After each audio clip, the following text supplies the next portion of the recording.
All right, my friends. My man Luis sent me this article, the newsletter from the financialsamurai.com. I'm not all that familiar with the Financial Samurai. I actually like the work these folks do. I don't read it that much just because there's so many bloggers out there who do financial planning stuff, and I like it. The only time I actually commented on Financial Samurai, he did a or she did a blog. Well, let me let this guy out. Hold on a second. Come here, buddy. Pablo, here's some with food. There you go.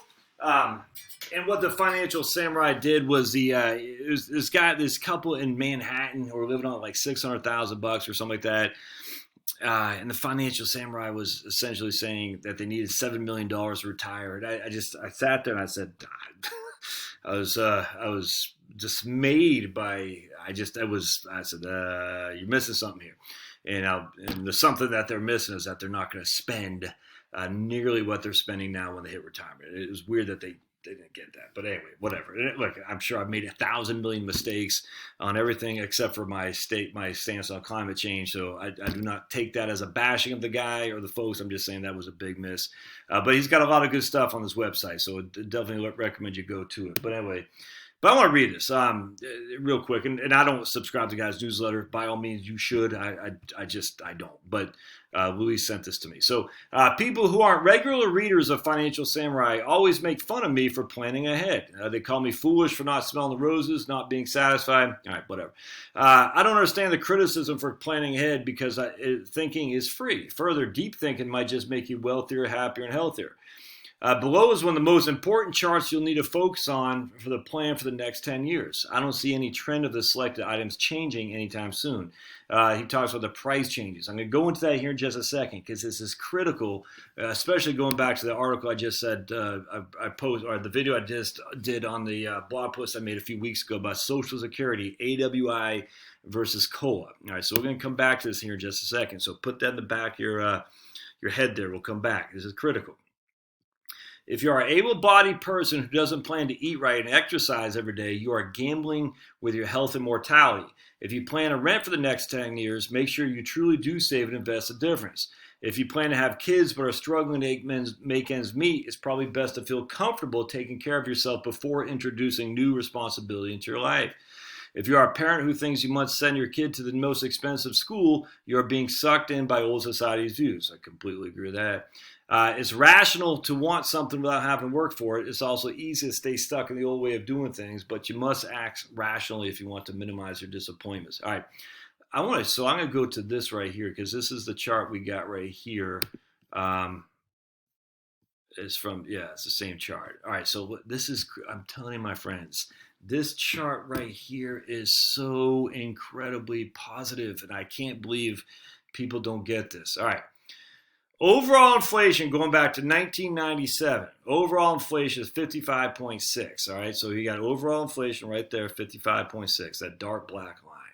Wages were up more than overall inflation. Now, wages can be looked at in many different myriad ways, but average wages, and I'm presuming is average, not median, average wages were up significantly more than inflation, which is good.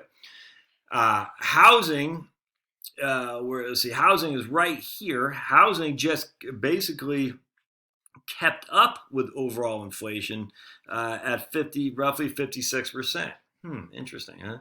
So housing was up more than inflation. Food and beverages just basically kept up with inflation. New cars were basically below inflation, or basically at zero. Didn't increase at all. Household furniture, clothing is all flat, all right. And so if you factor in overall living expenses, they were reduced relative to the increase in your wages. You hear him? That's Pablo squeaking up big. All right, so housing was it went up just right about above the rate of inflation, but not much more.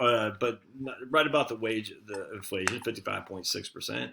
Wages went up significantly more than the rate of inflation. Food and beverage stayed flat with inflation. So in net of or real returns, new cars, household furnishings, and clothing actually went down because it stayed flat in terms of prices. Cell phone services fell 50%, software, toys, and TVs because we import those from China for cheap service. Now, all right, so all those things What are you going to spend money on in retirement? Well, you're going to spend money on TV, probably not toys, software, cell phone, clothing, cars, household furnishings. You'll spend money on in retirement. You're going to spend money on housing. You're going to spend money on food and beverages for sure. All right, and all those things kept up or were dramatically lower than the rate of inflation. Most of them were dramatically lower than the rate of inflation. All right, now you're not going to have wages. I get that. So your wages are not going to keep up with inflation because you have none. But at the end of the day, these things are what you're going to spend on retirement. What are you not going to spend money on? You're not going to spend money on college textbooks. You're not going to spend money on college tuition. And you're not going to spend money on childcare.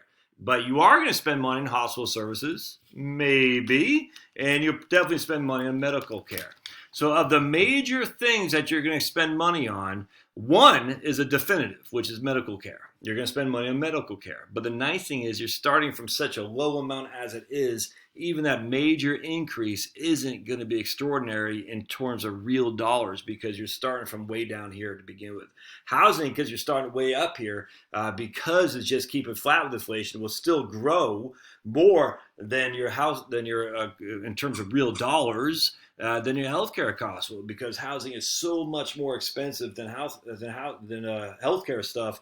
That if housing goes up by just a flat rate of inflation, say 3%, that's going to be significantly more dollars out of pocket than even a 9% increase in healthcare costs because healthcare is so down here.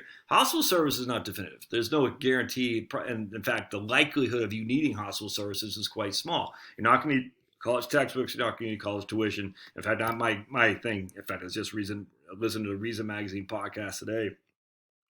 The lady was saying she thinks in 10 years there won't be hardly any schools left. And I don't know, but I hope, other than the big ones that really do school, all those other, social justice warriors, re-education camps will be gone, which I hope that's true. But anyway, so look, if you're looking at retirement, you're saying, food and clothing, food and beverages are flat with inflation. Housing is basically flat with inflation.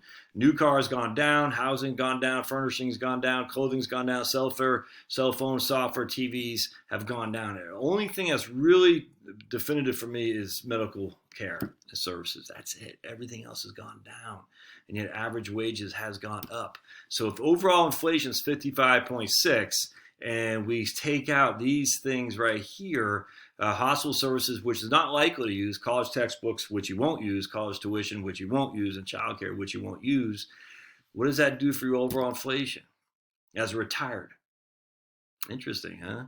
But no one looks at it like this, man. I don't get it. I don't get it. So anyway, don't get nervous. Don't get stressful. It's just, there's no reason to, because if you just look at the numbers, it's going to be good. All right, we'll see you.